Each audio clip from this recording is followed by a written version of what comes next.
The people that we walk for are generally elderly or the disabled. They can't get out a lot, so it gives the dogs some freedom.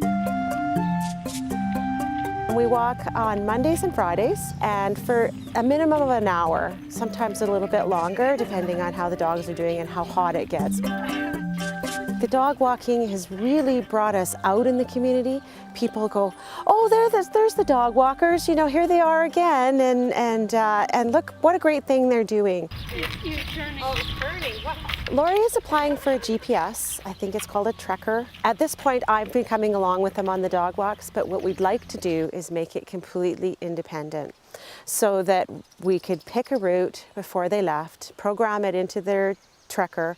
They could walk on their own and do it all independently. Hey, where am I going? She's so excited about the whole idea of being, so I can walk dogs myself.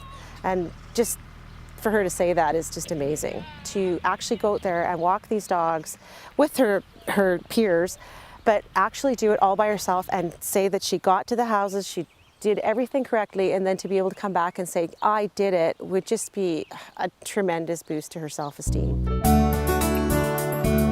Okay, now we have to look for our route. Open area.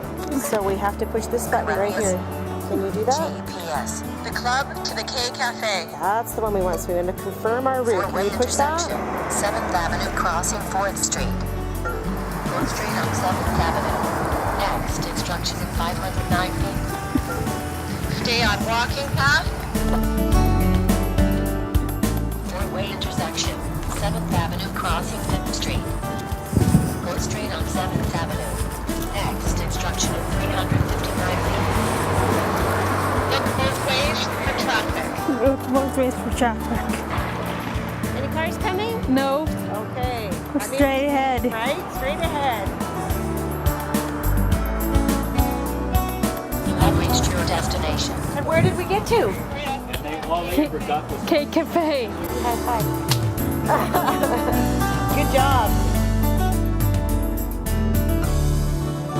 You know, that technology is incredible. Again, it was originally for people that were blind, but you know, Lori's now able to take that with her when she's on the bus, and it will actually remind her 3 or 4 stops beforehand to get her stuff together that might be sitting on the seat. It will tell her maybe just before the stop to pull the bell, right? It's just incredible what can be possible. Somebody else also got it's called an Intel reader. And again, it was normally for somebody who was blind, but this person had a developmental disability and wasn't able to read. And so what this Intel reader does is it actually takes a picture of a piece of paper usually, and it would read that piece of paper to that person. And this person applied because they wanted to work it as a stockroom person. But when the manager said you need to move this soup from one area to the other area, they weren't able to read the soup cans.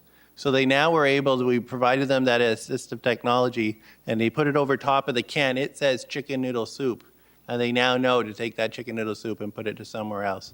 So I want to say that, you know, the more that we can get the information out that this funding is available, more we can get the information out that the BC Personal Supports Network is trying to grow in regards to bringing organizations together. If we can continue to work with the Access Committee here, I think it'll be really important, because when you're talking about access here, I know you're not just talking about physical access.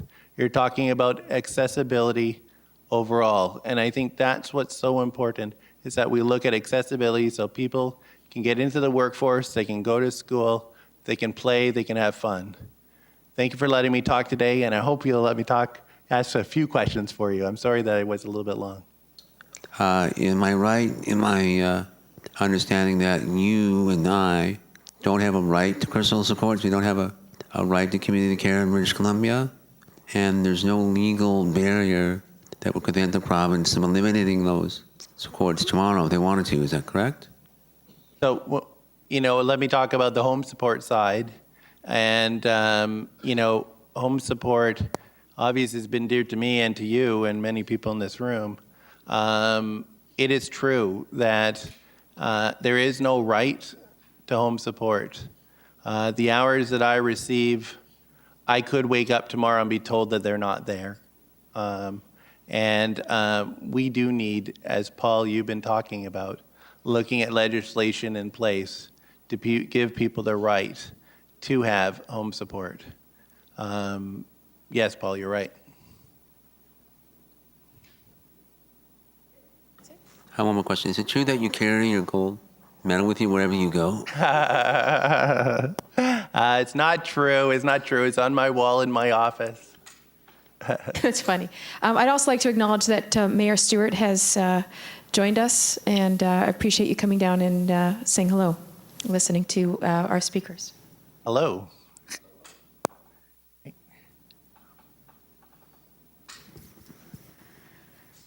This isn't really a question.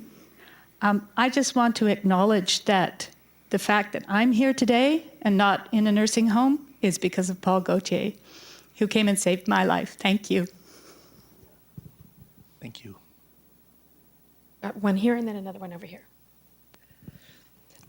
Hi, Paul. I work in the field of ability management. It's sort of the term of trying to flip around disability management. And one of the struggles that we have when dealing with clients is the difference between somebody staying employed because of their disability, because they became injured or became disabled or had certain challenges with respect to a medical condition worsening, et cetera. Do you provide, where an employer or an employee cannot afford assistive devices, do you provide some type of help with regards to keeping somebody employed versus having them transition into unemployment? Yeah, great question. First of all, I just want to be really clear. We're not an employment agency. We're an assistive device program.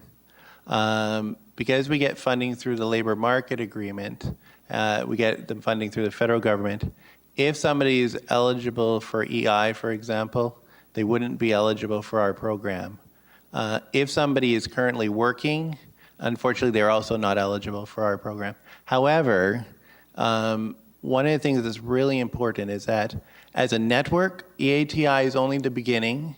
We are actually keeping track of what we call the unmet needs. So we know that there's people out there that are not going to be eligible for our program, but it's our hope that we're going to have access to other funding down the road. We also have the organizations, the 12 organizations that are part of our group, meet every 2 weeks. It's a very committed group. It's unbelievable. And we actually can be looking at the unmet needs as well. And we share some of the information around the unmet needs to try to do some problem solving, to see if there is other funding out there. But we do also work with the other programs that are out there, like the EPPD program, Employment Program for People with Disabilities. Again, we know that there's some challenges in regards to accessing some of that funding. But we like to be aware of that as well. And we like to work with the individual as much as possible to try and get them in the right direction.